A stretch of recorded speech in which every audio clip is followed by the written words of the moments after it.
Hello viewers, இந்த வீடியோவில் என்ன பார்க்க போகிறோன்னா மஞ்சனத்தி மரத்தை பற்றி பார்க்க போகிறோம். இந்த மரம் வந்துட்டு பாரம்பரிய பயன் கொண்ட ஒரு மருத்துவ தாவரமாகும்.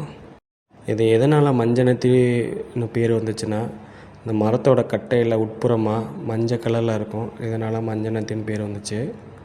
இந்த மரத்தை வந்துட்டு நோனினும் தனக்கைன்னு கூட அழைக்கப்படுது.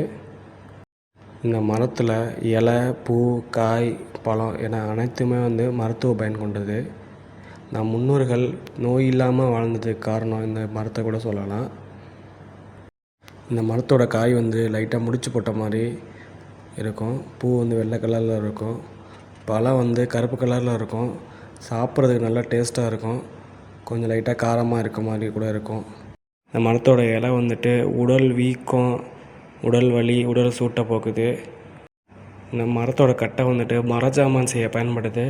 அதில் அந்த காலத்தில் உழவு மாடுகளுக்கு கழுத்தில் வைக்கிற கட்டைக்கு பயன்படுத்தியிருக்காங்க. அப்புறம் இந்த மரத்தோட கட்டையிலேருந்து கட்டில் செஞ்சு அதில் உறங்க நல்லா தூக்கம் வருது. இந்த மரத்தோட பழத்தை பறவைகளுக்கு நல்ல உணவாகவும் கூட பயன்படுது. இவ்வளோ பயன் கொண்ட அந்த மரத்தை உங்கள் வீட்டு பக்கத்தில் இருந்தால் வெட்டிடாமல் பார்த்துக்கோங்க. ஏன்னா இது கொஞ்சம் அழிந்து வரும் தாவரம்னு கூட சொல்லலாம்.